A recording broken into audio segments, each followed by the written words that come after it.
Hello, everyone. I'm Nikki, and this is Backyard Politics. Kate Brown just issued an order, finally, for Oregonians to stay at home and flatten the curve. She's been very slow to act on any of this stuff. If California has been locked down for as many days as it has, there's no reason that Oregon should be lagging this far behind. It's bullshit. There was a group of 24 Portland Metropolitan City mayors who got together to try to urge Kate Brown to put this in place. So I would like to give all the credit, not to Kate Brown, but to those 24 mayors. Thank you for having Oregonians' backs. I appreciate it. So what this means, basically it says, stay home, save lives, ordering Oregonians to stay at home, closing specified retail businesses, requiring social distancing measures for other public and private facilities, and imposing requirements for outdoor areas and licensed childcare facilities. So right here, all she does is go on to say, here I put in a little half step, and there's another little half measure. Let's go down to the actual order. Executive Order number 20-12, page 2. Where is it?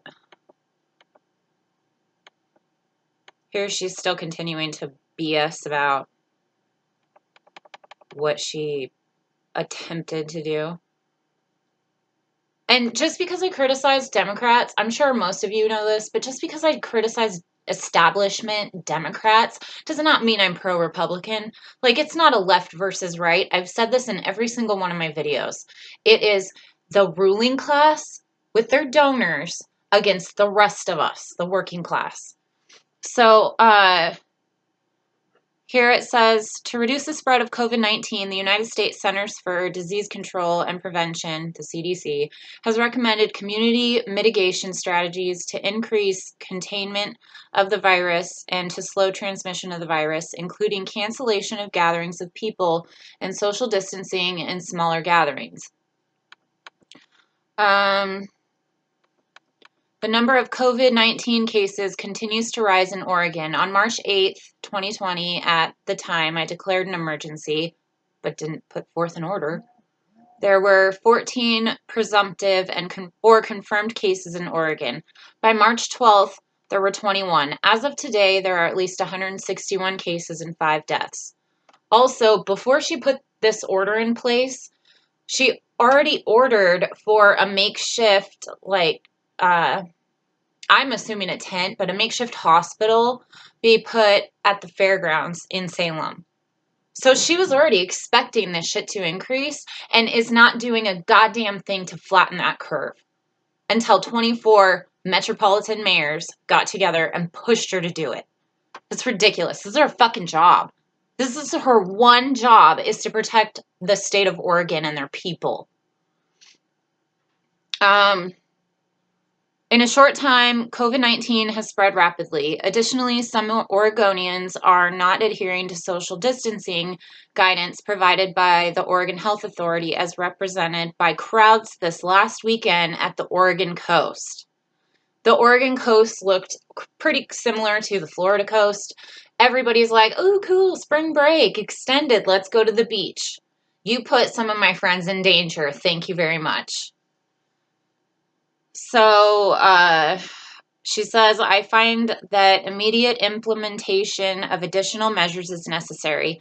The purpose of this executive order is to reduce person-to-person interaction with the goal of slowing transmission. Now, therefore, it is hereby directed and finally fucking ordered that stay at home saves lives. It's essential to the health, safety, and welfare of the state of Oregon during the ongoing state of emergency that to the maximum extent possible, individuals stay at home or at their place of residence, consistent with the directives set forth in my executive order, blah, blah, blah, blah. Non-essential social and recreational gatherings of individuals outside of a home or place of residence are prohibited immediately regardless of size if a distance of at least 6 feet between individuals cannot be maintained. Individuals are prohibited from patronizing businesses that are closed pursuant to paragraph 2 in this executive order and from engaging in conducting. Okay, so basically stay home. And what does this mean for the workers that are working today? My husband being one of them. Well, let's see here. It says, I prohibit the operation of the following businesses for which close personal contact is difficult or impossible to avoid. So these places: amusement parks, aquariums, arcades, art galleries, except for appointment only, barbershops, hair salons, bowling alleys, cosmetic stores, dance studios, esthetician practices, fraternal organization facilities, furniture stores, gyms and fitness studios, hookah bars, outdoor malls, indoor party places, jewelry shops, boutiques, medical spas, facial spas, day spas, non-medical massage therapy. Let me see where it was. Museums, I think they already said that. Nail and tanning salons, non-tribal card rooms, skating rinks, senior activity centers, ski resorts, social and private clubs, tattoo, piercing parlors, tennis clubs, theaters, yoga studios, and youth clubs. So basically everything that isn't like a drive-through food or weed shop is closed. And it should be.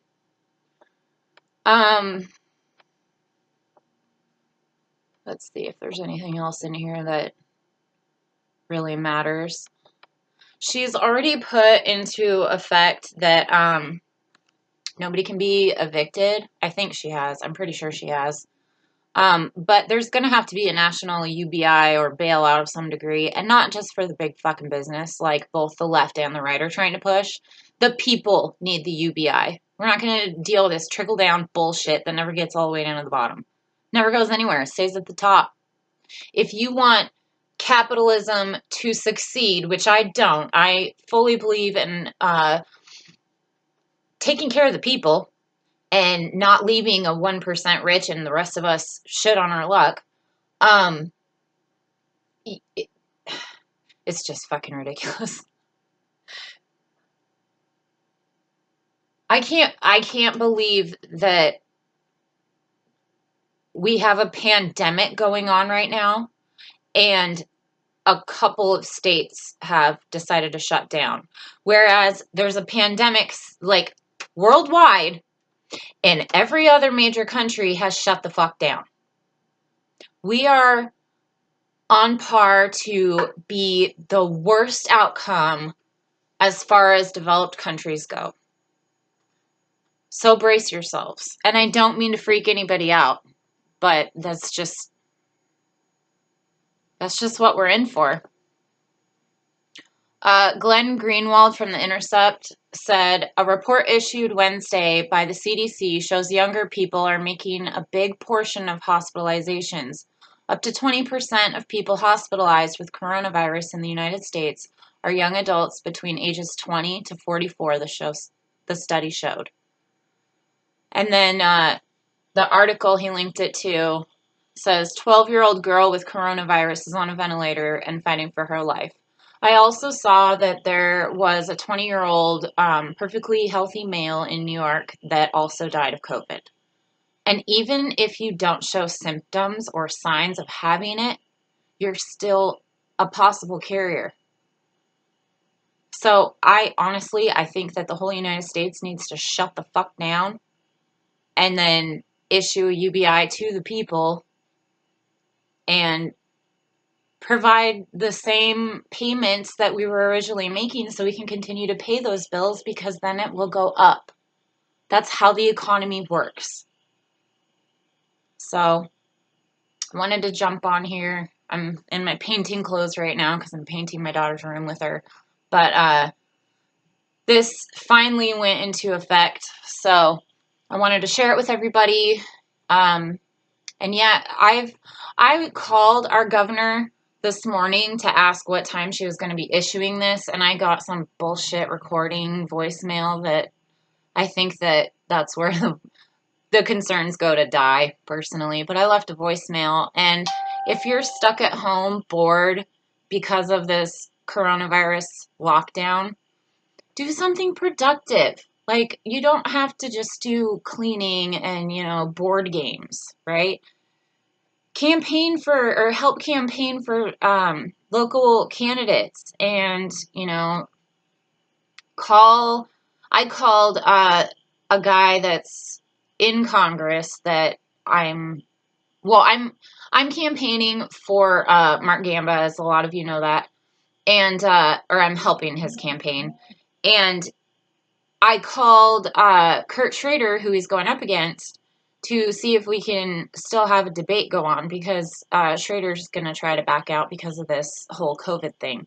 So there's plenty of things you can do online and on the phone if you're bored as hell that are still productive. Like, call your Congress people, get them to push for a shutdown, call your governor, do whatever you can do. You don't have to just sit on your ass and watch TV all day. You could also help out independent media like this, like Graham Elwood, The Convo Couch, The Jimmy Dore Show. Watch everything. Learn. Educate yourselves. Donate. Do whatever you can. Me and my kids and my husband made an apocalypse. So I might share that list with all of you guys in another video, but it's stuff to do while we're stuck here. Like, it's just creative, fun, weird things. So anyway, be productive, use your time wisely. Also rest. A lot of people just need this time to just take time for themselves, for a mental break, because they're worked so hard. So take care of yourselves, stay healthy. Thank you for your support. Don't forget to like, share, and subscribe to this channel. Like the video, please hit that thumbs up. Helps the algorithm where people see it. And you can leave a comment underneath. I might answer it. And you can contact me on Twitter at Backyard Politics. I'm on Instagram at Backyard Politics Official. And until next time, stay healthy. Medicare be with you.